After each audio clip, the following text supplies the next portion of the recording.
Okay, everyone. This is the evolution lectures. This is the first one. Okay.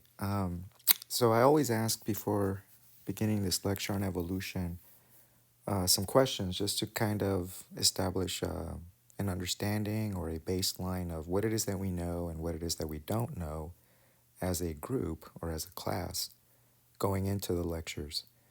So, first, let's begin by just defining what evolution is, right? So this is a change in allele frequencies. So we've all had the lectures and we've done the lab on evolution. So we're changing in allele frequencies over time. All right, but who is it that's changing? It's populations. And at some point in this lecture, we're going to define what a population is also so that we're all clear. All right, so evolution is defined as a change in allele frequencies over time. You can think about frequencies as percentages. Okay, well, all that said, does evolution have a goal? And most people understand evolution to have a goal. And they understand that the goal is to become better adapted. And that's not true. So if evolution is just a change in allele frequencies over time, that's it. There is no goal. The outcome can be beneficial to a population, and when it is, it looks like evolution does have a goal. But there are times, plenty of times in fact, when evolution results in outcomes that are not necessarily beneficial to the population. In fact, they can be really disastrous to a population. So no, evolution doesn't have a goal. Another question I like to ask is who discovered evolution? And I anticipate people will say Darwin. And in fact, most people do. Most people think that Darwin is the father or the one that gave us this idea on evolution. But again, Darwin was not the father or the originator of the ideas of evolution. Instead, he came up with something called natural selection. So he explained how evolution happens. So for generations before Darwin, people were already considering evolution, how one species could come from another species. So those ideas predated Darwin. His grandfather was thinking about evolution and so on. And once people started thinking about evolution, then they started thinking about, okay, how does it happen? How does one species give rise to another? And it wasn't until Darwin that, we finally come across something that makes sense. All right, the next question is, how old is the Earth? The Earth is ancient. The Earth is close to 5 billion years old. And we know this through radiometric dating of meteorites that land on Earth from our own rocks. Evolution also seems to indicate that for one species to give rise to another, to the degree that it explains all the rich diversity that we have on the planet today, and also accounts for all of the species that have gone extinct. For all of that to be possible, the Earth has to be ancient. So there's geology, biology, there's radiometric dating by way of chemistry and physics also. And these 4 different disciplines all converge onto one idea, and that is that the Earth is very old. And finally, if we know that evolution is a change in allele frequencies or percentages over time, what type of evidence is required to disprove it? Well, all we would have to do is find a population whose allele percentages don't change. And once we have that, we have an argument against evolution, at least for that particular population. We just haven't found a population whose allele percentages don't change over time. Okay, one other thing to mention here. just because allele percentages are changing over time for a population, that doesn't mean that we are creating a new species, right? For that to happen, um, a lot of time needs to go by for the most part. The vast majority of times, um, evolution takes a very long time to create a new species. So, how do we define a species?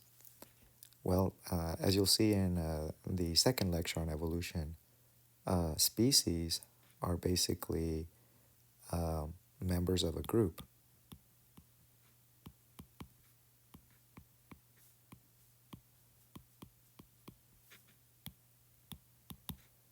Um, that breed with each other and produce fertile offspring.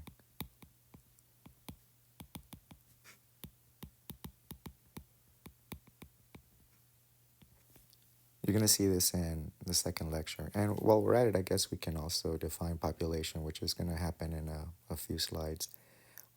So these are members of a species, and then I'll give you examples of both of them.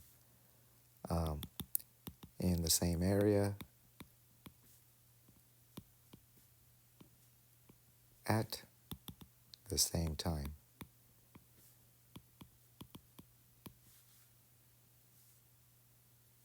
All right, so that's at the same time. All right, so maybe let's start with population. So I think you understand that there's a population of humans in Australia. They're in a given area at the same time. That's a population. There's also a population of humans in Japan. Those are members of a species in the same area at the same time.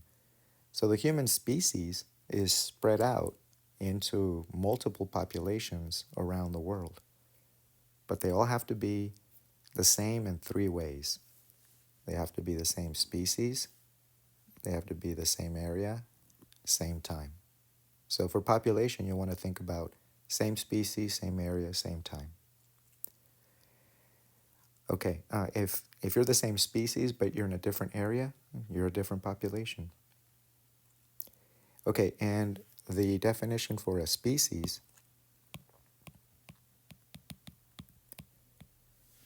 is that you have to be members of a group that breed with one another and you produce fertile offspring. All right, so that's going to be interesting in some cases. For example, a horse and a donkey mate, they breed with each other. But when they produce an offspring called a mule, the mule is sterile. So are the horse and the donkey members of the same species? They're not. They're different species because they don't produce fertile offspring. But they were able to mate with each other just the same, so that must mean that they were the same species not that long ago, because they can still mate. They just don't have fertile offspring. So they're a different species. All right, here's another interesting one. Grizzlies and polar bears, they mate. And they have offspring. The hybrids are, depending on the sex of the parents, they're called growlers or prislies. And as far as I can tell, they're also not the same species. Okay, so we'll see these themes moving forward. Okay, so again, here's our definition of evolution: change in allele frequencies over time. But that has to happen for a population, right? And we've defined both populations and species. And we've also outlined that Darwin is given credit for coming up with the idea of natural selection. And natural selection leads to adaptation. And I think you know that adaptation means that you're just better able to survive in your environment, better than maybe others. That's being well adapted. And this is again the reason why people think that evolution is meant to make you better, because they know about natural selection and they've also heard about things like adaptation.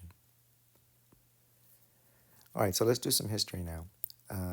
There will be a few questions on your fourth exam, your final exam, on the history of evolution. And remember, the fourth exam only covers evolution, population ecology, and a little bit of conservation biology. Okay, so beginning with Plato, here's a Greek philosopher, one of our greater thinkers, and he claims that organisms are an example of a perfect essence or type that is created by God. And because they're perfect, there's no need for them to change. So, according to Plato, there is no evolution. And if there's no evolution, then every species that was out there in his time was an example of a very specific type. So, this is called typological thinking.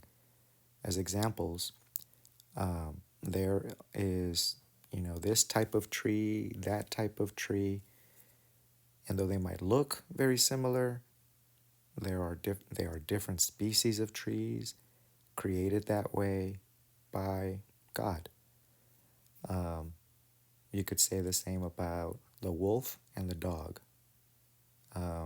Biologists today find all sorts of evidence, behavioral, genetic, that show that the dog is related to the wolf. In fact, it shows that the dog came from the wolf.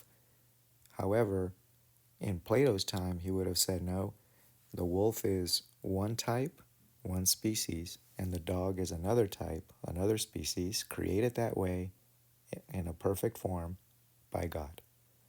So there is no evolution in the understanding of Plato, right?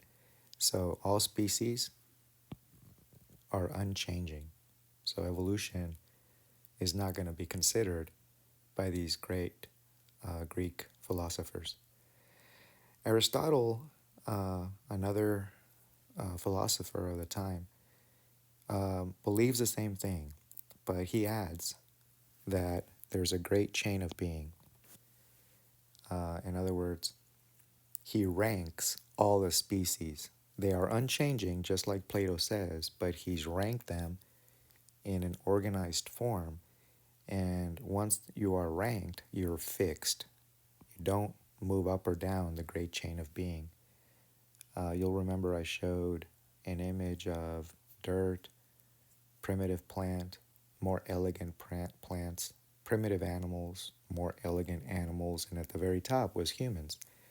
So all Aristotle does is he agrees with Plato. Everything is perfect, unchanging, very specific types of species created that way by God. But then he organizes them from what he considers to be more simple to more complex. So plants are less complex than animals.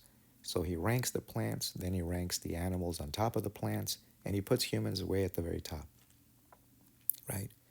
So still in the 1700s, Aristotle's ideas are still being considered, right? Um, and if we move forward to 1800s, now we're in Darwin's time, and Judeo-Christian culture teaches that the earth is about 6,000 years old, and there's a literal interpretation of the Bible specifically when it comes to Genesis, right? So for a while, in Western worlds, still no evolution is happening, right? They are unchanging ideas, and species are also unchanging. All right, but then comes in the early 1800s, Jean-Baptiste de Lamarck, and he proposes a theory to explain evolution.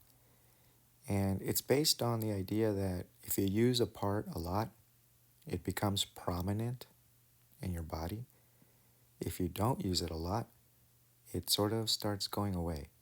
So it's this idea of use and disuse. He uses examples like a giraffe's neck. It's constantly being used to reach food on, leaves on trees. So it becomes prominent, elongated in their case. Blacksmiths are using heavy tools to shape metal. Their muscles get big because of heavy use. So that's the idea of use. And then, things like snakes, and they're not using their legs, so their legs went away. Um, this is also the idea, right? That leads to this other idea. So if it's true that um, you are using something in your lifetime and it gets prominent, or not using it and it goes away, then that means that you pass along those characteristics to your children. So he suggested that you are inheriting the characteristics that were acquired um, by your parents. So if a giraffe, as an adult, is stretching its neck out and it gets longer, that giraffe, when it has babies, will pass along the long neck. So the individual evolves, and that's a big problem right there. Individuals do not change in response to their environment and then pass those to their children. That is incorrect. Let's be clear about that. All right, so two things that Lamarck gets wrong. Oops, let's go back. One, no, individuals do not evolve. That's one issue. That's the obvious issue. Here's the other one that's subtle, but you need to understand. Um, you don't evolve in response to your environment. I gave the example of lining up 10,000 pigs and throwing one pig off of a cliff one at a time. I mean, is it true that you're going to evolve to get over that challenge? I also gave examples of bacteria that are antibiotic resistant. Did they evolve to get over an antibiotic? No. Nothing evolves to get over a challenge. That's the other idea. No, evolution is not meant to get over a challenge.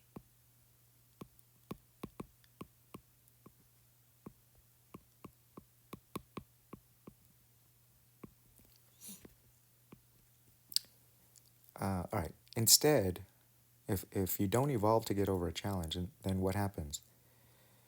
A challenge reveals that there are variants in a population that are capable of overcoming the challenge better than others. Here's another example I like to use. When I was in high school, um, HIV was the pandemic of the time. It wasn't quite uh, as fast moving as COVID, but it was a pandemic nonetheless. It was just slower.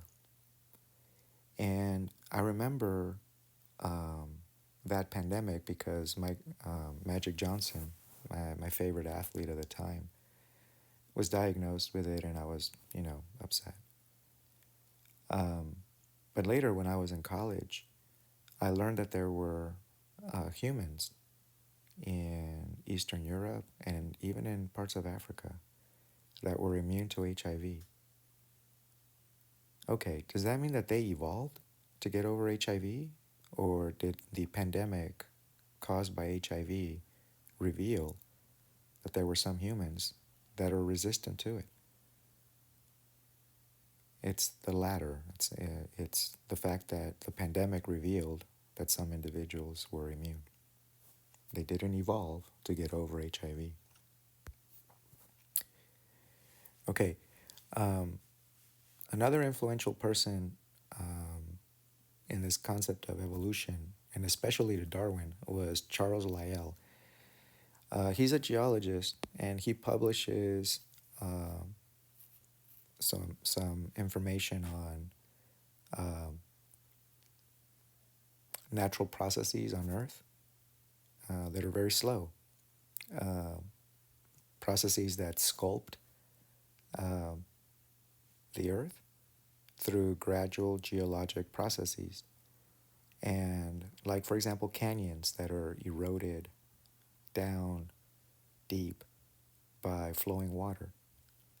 He figured that that takes a certain amount of time given the rate of erosion. So he determines that the Earth is actually not thousands of years old, but likely millions of years old.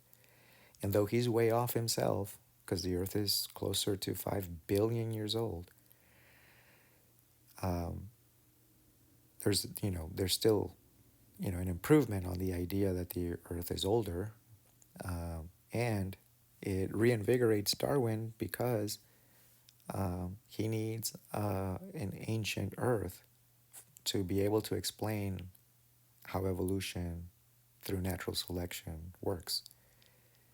If the Earth is young, that's not enough time for Darwin's idea of natural selection to account for all the species that exist now and all the species that have gone extinct. That requires a lot of time. Now, millions of years old is an improvement, but still not quite enough. But this helps Darwin. I'm going to go back one more. Um, we should also write in our notes about an individual called Thomas Malthus. I'll bring him up when we talk about population ecology, but Thomas Malthus is also important because um, he publishes a little bit of writing that shows that European populations were growing exponentially over time, but the food supply was not. And so, right about here, the population in Europe was exceeding the food supply. And so he figured that the population in Europe would have to go up and down around the food supply. That's important to Darwin because it shows competition for a very important resource, in this case, food. And he just applies that to nature. He says, yeah, the same thing happens in nature. Populations produce lots of offspring, but they can't all survive because they're all in competition for resources like food, water, shelter, mates. Um, and so, who does better?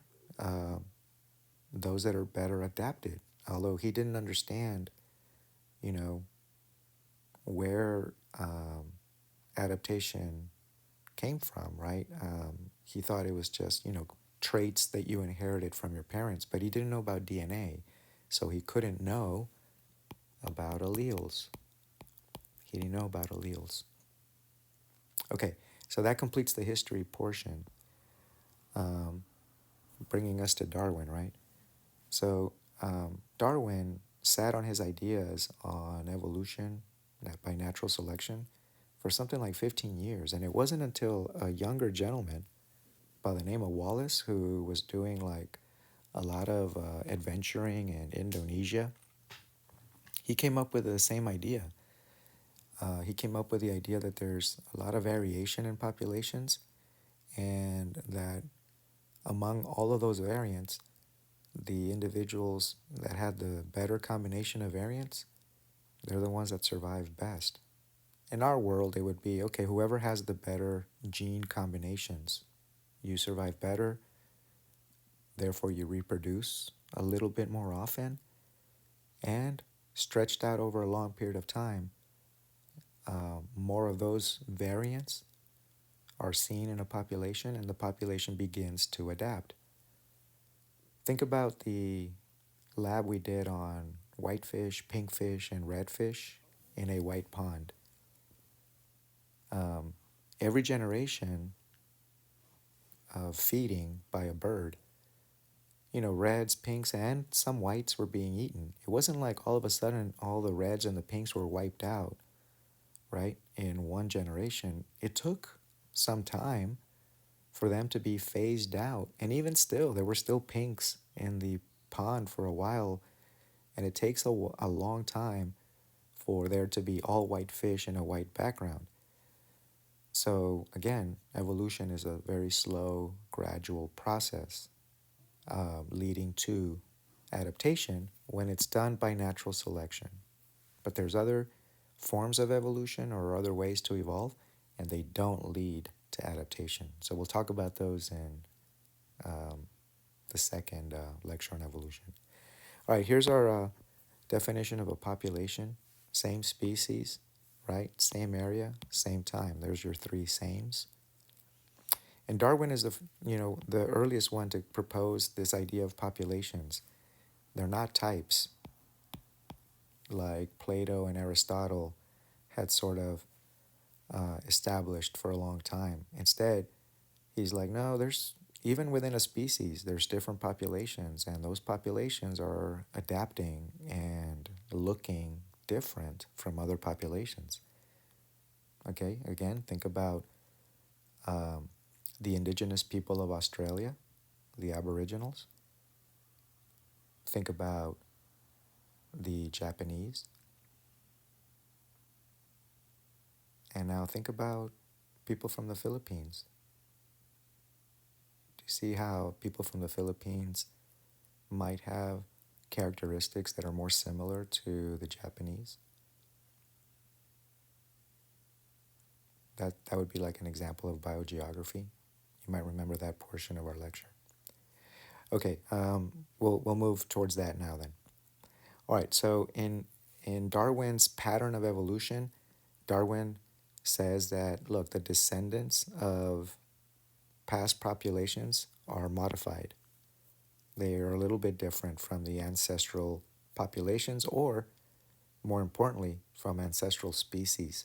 So a modern species is the descendant of an ancestral species that shows modification.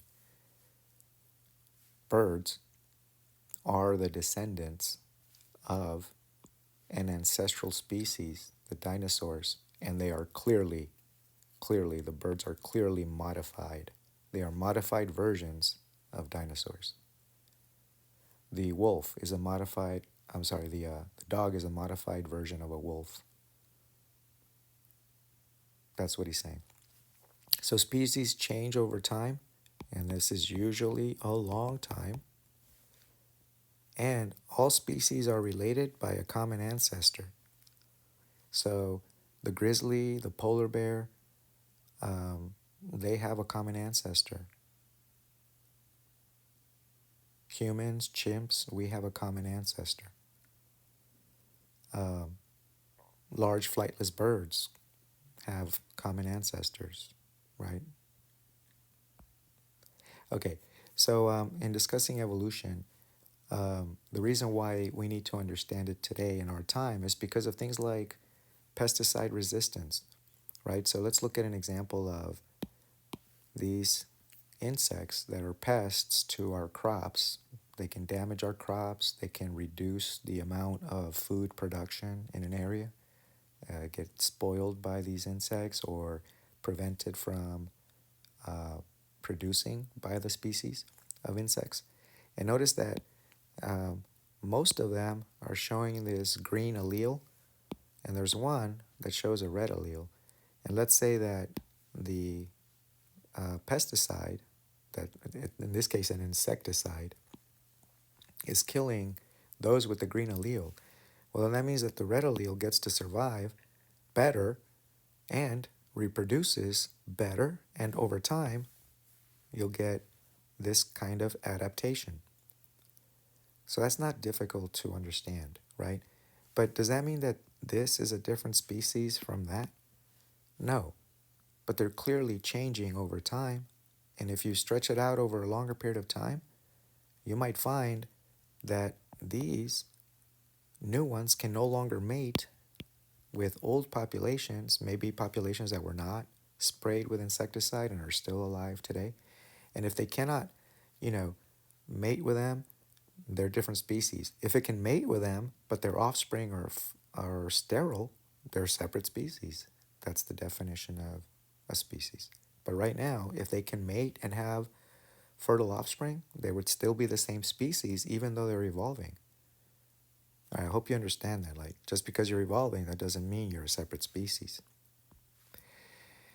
All right, so yeah, dogs are a product of evolution. We all understand that their nearest ancestral species is the wolf, right? Um, Darwin, when he published his book on the origins of species, he spent a lot of time talking about artificial selection. So I want to show you the a study done on dog evolution, interestingly by using a totally separate species. All right, so here's the wolf, and we understand that um, modern dog came from wolves. But what happens if we take a fox, a wild fox, an animal that hasn't been domesticated, and we start selecting for characteristics the same way we think uh, older populations selected in the wolf? Um, so you have to imagine that somebody must have picked up a wolf cub and took it back to camp. And maybe that wolf cub um, was docile, easy to handle, wasn't scared, wasn't aggressive. And so it was able to sort of um, interact with humans in a way um, where it stuck around. If it grew up to be aggressive, for example, and it mauled somebody to death, well, you'd probably have to kill that wolf. Or if it ran away because it was always fearful of humans, then that was that. But if you can imagine a wolf that grows up to be okay around humans because it's docile, or it has behavioral characteristics that allow it to interact with humans more comfortably, then it sticks around with that human, right? And what if someone else finds a wolf just like it? Well, then they would have probably bred them. And then their cubs, they did the same thing. They kept selecting for docile, easy to manage kinds of wolves. So we tried the same thing with a silver fox, and I want to show you what happened there. All right, first, to understand what happened to the wolf, let's look at what's happened to other domesticated species, right? Like the horse, cow, pigs, sheep, dogs. There is the example we're focusing on. Rabbits, right? Do you notice in that top row, A, B, all the way to F, do you notice that they all have that white spot on their foreheads? Okay, that's a characteristic that you wouldn't find in nature. Not often, anyway. That's a characteristic that you would find uh, in domesticated creatures. And now look at the row below. You'll see again a cow, a pig, sheep, dog, rabbit. And now look at their ears. Do you see that the ears are floppy? They're not standing straight up. Okay, that's another characteristic that you tend to find in domesticated creatures. Out in the wild, you want to have the ability to control your ear muscles so that you can figure out where a danger might be coming from, right? By way of sound. So let's take a look at a study that was done with this silver fox in Siberia. So this is a completely wild, undomesticated creature. Look at A, a very aggressive silver fox, not a good candidate for this experiment where we're trying to find silver foxes that are easy, to manage. Look at B. That's a super fearful fox, right? And so is C. So we want a fox that, you can handle and it doesn't lose its mind, right? Doesn't go nuts. And down below, you can see that, you might begin with some cubs and try to identify which are the ones that are easy to handle. And you let them grow up, and then you mate them, and you start looking again for the same characteristics.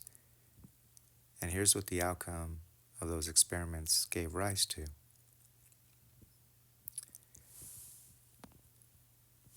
All right. So I think these are really, really cool outcomes. This is the dog version right here. F as an example.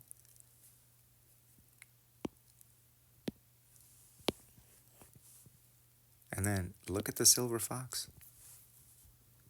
All right, that is totally different from the silver foxes you were seeing in the previous page. Do you see the white on the forehead now all of a sudden? That's a domesticated feature. And also, do you see that it very much has um, like a similar version in the dog is now a similar version in the fox? Look at the tail on this dog, and then look at the tail on the silver fox. See how it's curling?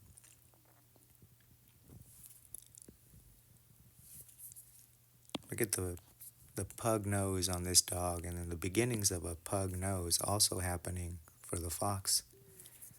Look at the elongated snout on the dog. Look at the elongated snout on the fox. Look at the underbite on that bulldog and the underbite that's starting to show up on the fox as well. All right, so you can pull out interesting characteristics or genes from another species or from any species by doing selective breeding. Imagine what nature does. Doing its own version of selective breeding in different environments, you'd get different outcomes. That's what Darwin was trying to get at in his Origin of Species. All right, Darwin traveled all over. He left Europe, traveled South America, parts of Africa, parts of Australia. He was all over. And he made interesting discoveries, found interesting fossils, contemporary species, all of which he would collect and then send back to Europe on a different ship. So he stayed on one ship collecting stuff, and then he would offload his cargo onto another ship that would then go back to Europe, carrying all of his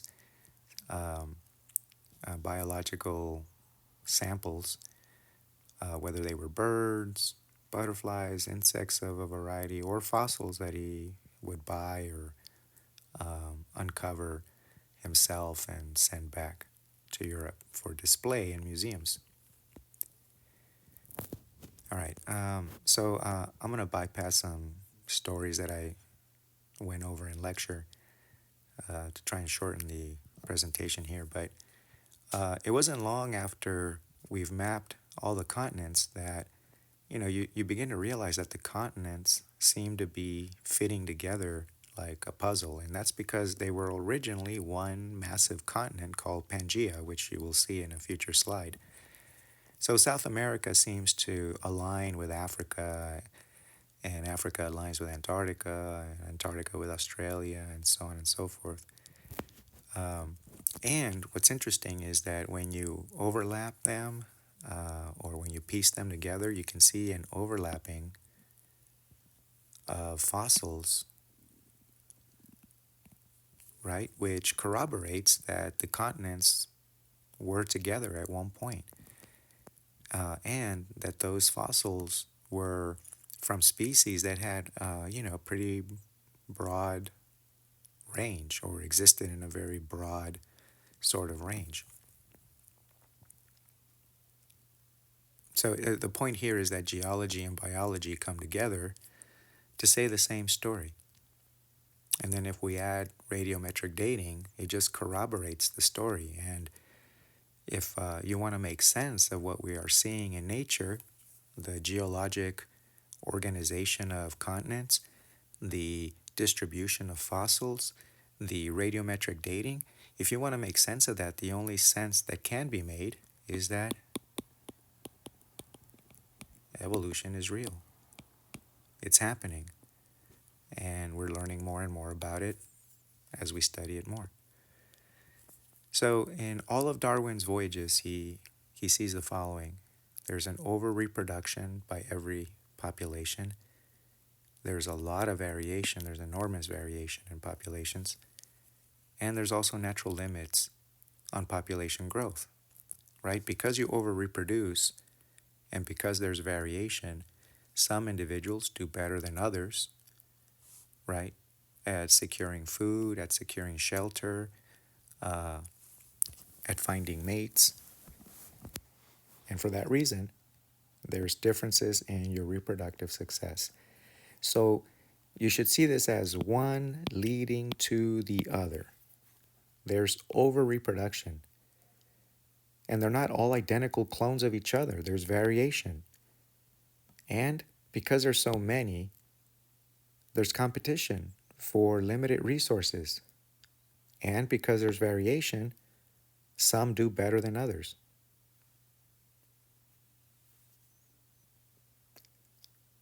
All right, but again, evolution is a change in allele frequencies, right? So evolution is constantly selecting for the better gene combinations. Evolution operates at the genetic level. Let's remember that. That's going to be important. And it takes a long time for evolution to occur. All right, so what is the evidence for evolution? Well, we covered biogeography, fossil records. We'll do that here as well. Biogeography is the distribution of species around the world. So if there's an island right here and there's a continent over here, any species that you find here very likely came from the continent. If there's an island on the opposite side of the world and there's a larger continent there, whatever species are here on this island must have come from this continent over here, right? So let's say this is in the Americas and this is somewhere in Asia, right? It makes sense that you should find related species somewhere nearby. So the polar bear is found in North America because the bears are in the northern hemisphere. The emperor penguin here is found in the South Pole because the penguins are all in like the southern hemisphere, right? There's no real penguins in the northern half of the world.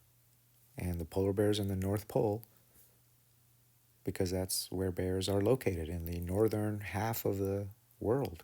They're not in the southern portions. So that's biogeography. The geographic distribution of species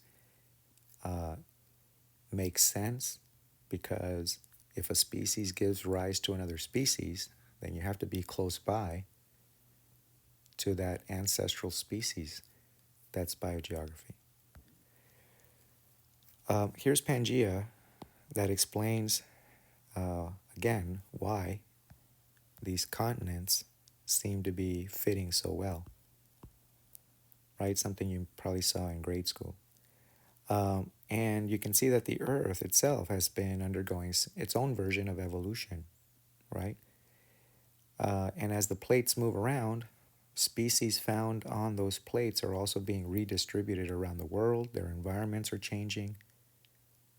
And whatever population was on one part of the world is going to look like differently from populations on another part of the world. But you're still going to be able to see similarities because they were together at some point. All right. You want to know this law. The law of superposition comes from geology, and it says that the farther down you dig into the earth, the farther back in time you go. And you want to click on that link there to go see the video on whale evolution to see this sort of thing. Pachycetus is an interesting animal because it's a carnivore. It's clearly land walking because of the long legs. And it has hooves, which is really cool. That's interesting. A hunting carnivore that has hooves is kind of crazy. But Pakicetus is thought to be an early ancestral species to what might be the modern whale, the dolphins, and the porpoises living today. So it's a mammal, and we know that whales are mammals too, right? They have hair, right? Mammary glands. So they look like fish. Whales, dolphins, porpoises, they have the body plan of what you would expect in a fish, right? Fins included and everything. And yet they're not. They're actually mammals. And you can see in the way they move also. Anyway, watch that video of whale evolution. It's really good. The evidence for evolution also includes radiometric dating, right, along with the fossil record. So if we use the fossil record, radiometric dating, and the law of superposition, things make sense. Like, for example, we find Pakicetus down below Earth layers. Pakicetus because it was found in Pakistan. And then above Pakicetus, we'll find Rhodocetus, and above that, we'll find Durodon, and above that, we'll find Baleen. And you can see a gradual progression towards losing your hind limbs, slowly reducing the size of your forelimbs in creation of something that looks more like a fin, right? And also here you can see Charles Lyell's ideas that the erosion by way of water creates canyons like you're seeing here. All right, so we've radiometrically dated rocks in such a way that if we find a species, right, look at the lower center image. If we radiometrically date the rock, we can see that that rock layer is 505 million to 570 million years old. That's the Cambrian strata. The Devonian is 360 to 406. Mississippian 320 to 360, and so on and so forth. So if we find a fossil here, we know that it's between those two ages of Earth. Fossils can reveal a lot of information, right? The volume of the brain case can indicate something about the relative intelligence of this species, and we would also look for tools that would corroborate what we think. The sort of teeth can tell you something about its diet. The sort of muscle scars left on this portion might also give you an indication of what they were eating, right? That ridge might be an indication of the sort of species that this was. Here are more fossils. These images I took myself in the Museum of Natural History. And you can see that this raptor here is already en route, showing a pattern or a trend of its time that ultimately helps explain how the Tyrannosaurus ended up with such tiny, tiny arms and really, really massively powerful hind legs. I mean, these are like incredible designed hunting machines. Fossils also are left by plants, not just animals. This is petrified wood, and you can see that it's found in an area that looks like it's a desert now, but clearly it wasn't back when this tree was alive. You can see the bark, and then you can see the actual wood left back, and you can even see like growth rings that would give us an indication of how old the tree was when it fell. Sometimes you get leaves imprinted in soil, and the soil hardens, and you'll have a imprint of the leaf, or an imprint of seashells in areas that are no longer underwater, like in deserts of the Middle East. Another evidence of evolution are vestigial organs. These are organs that we no longer use, but must have been important to us when we were a different species. This is a manatee, also a mammal, The manatee is more closely related to the elephant, but the manatee ended up in an aquatic environment and started adapting to that environment, started evolving. Um, it has limbs that look like fins, right? But an example of a vestigial organ, a body part that is no longer used, could be like the nails that you see here on the manatee fin. And those nails kind of look like the nails on elephants. Vestigial organs are really cool. You know, that little soft pink tissue on the inside of your eye, that's a third eyelid. Still found in a lot of species today. We don't rely on it because we evolved. We have now a lacrimal gland that creates tears and washes our eye. And then we have a hole at the base that collects all that fluid and drains it into the back of our throat. Wisdom teeth are an obvious example. The appendix is an obvious example of organs that we no longer use. Some people have lost their ability to control these muscles here, like the nerves that go to control them are not controlling them anymore. And some of us still retain that ability. Here's a little bit of a vestigial organ, a Darwin's tubercle it's called. It's that little point that you find on primates today. And then here's some other ones that you can have a good time with. Why is it that some females have multiple nipples? It's because we still have the genes to make multiple nipples. We've just shut them down so that we're only making two because we don't have that many babies. But there was a time when we did. We had more babies, so we needed more nipples. This particular fossil, right, is showing a vestigial organ. I mean, it has hind legs, but you can't walk with them. Why would you have hip bones and a femur and so on and so forth if you're not going to use them for walking? Well, clearly there was a time when this particular fossil did use it for walking, but it's not for walking anymore. Snakes occasionally in the wild, snakes occasionally are born with a really deformed looking leg. They clearly have the genes for making legs, but over time, you didn't need the legs. So those genes, started mutating and changing, and it didn't matter because you didn't need the legs. You moved a different way. So over time, they just went away. Here's images of the appendix and where you find them. All of these are herbivores. So clearly humans were also eating largely vegetation, and that's true. We were when we were um, hominids, and we weren't apes. We weren't human either. We were some sort of like ancestral species that gave rise to both apes and to humans. But we clearly ate a lot of vegetation because we have a structure in our digestive system that is found in herbivores. Today you have it removed and it's no big deal.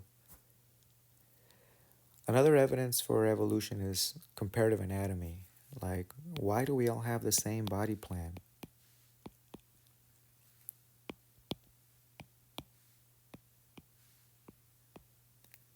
One bone, two bones. One bone, two bones. One bone, two bones.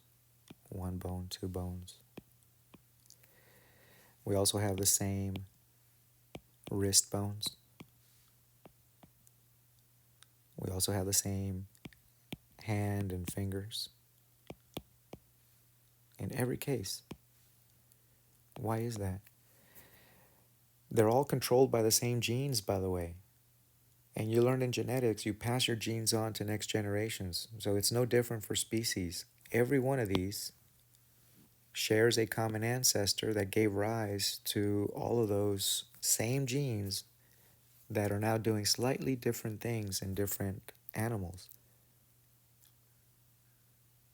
So when we compare anatomies, body parts that are built by the same exact genes, then we must have inherited those genes from a common ancestor that gave it to all of us. But we're just using those genes in different ways because we're in different environments doing different things now.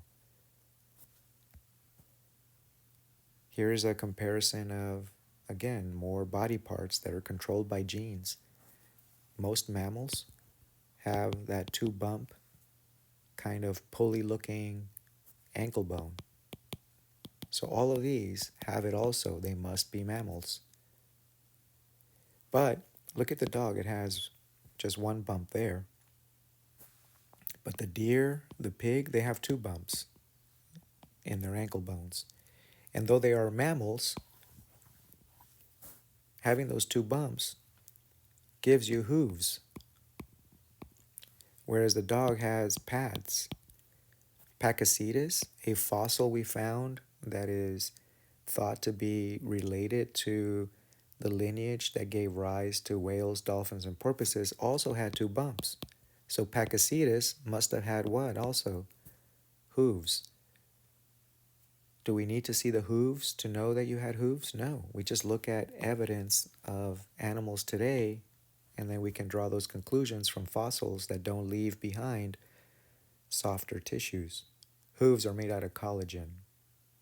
That's not a bone. It's like a nail. And nails, break down over time. Whereas bones become fossilized into rock structures. All right, this is a phylogenetic tree. So once we start piecing together anatomical similarities, we can then start constructing sort of a family tree, right? This one here is incomplete, but you can see that the deer, right, seems to be related by a very ancient common ancestor to who? To the hippo. How long ago? Well, about 60 million years ago. And do you see that today's living whales are also related to who? The hippo, by about 55 million years ago. That's the way to use a phylogenetic tree. Do you see those little crosses there? That means that these are extinct. But here's Pakicetus.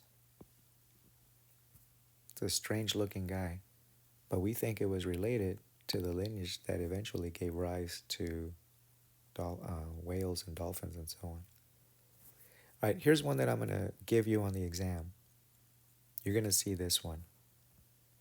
What if I were to ask you, what is the common ancestor of amphibians, lizards, and snakes?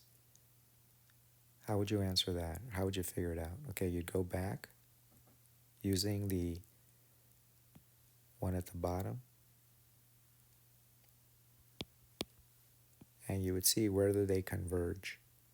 Looks like they converge here, and then if we added dates, you could tell me what date that was. I'm not going to add dates, but you can see that they converge at ancestral species number 2. That's a branching point. Let's try this again. What if I asked you about lizards and crocodiles? Okay, again, all you have to do is go back in time to where they converge. They converge at number 4, so species number 4 gave rise to both lizards, snakes, and the crocodiles. Let's try that again. What if I asked you about ostriches and mammals? Okay, just go back in time, figure out where they converge. Looks like they converge at number 3. So species 3 gave rise to mammals and ostriches. All right, I hope that made sense. Be prepared to answer that kind of question. So it'll be phrased like, what is the most recent common ancestor, right? So just go back to where they converge. And that's a phylogenetic tree you're looking at. A tree that shows relationships, how they're related to each other. All right, so we need to pause and reflect a little bit. Just because you look similar, that doesn't mean that you have a common ancestor. So I want to give you a couple of examples, one from plants and one from animals. All right, every plant that you're seeing here should look familiar to you. Yeah, I mean, you're familiar with cacti. So what are the cacti? That's a cacti, that's a cacti, and these are cacti. Those are the only cacti. The other ones are not cacti. These are euphorbs. And the euphorbs are from a different part of the world. Cacti are from the Americas, the euphorbs are from Africa. Two different continents. And though they look like they might have a common ancestor, they do not.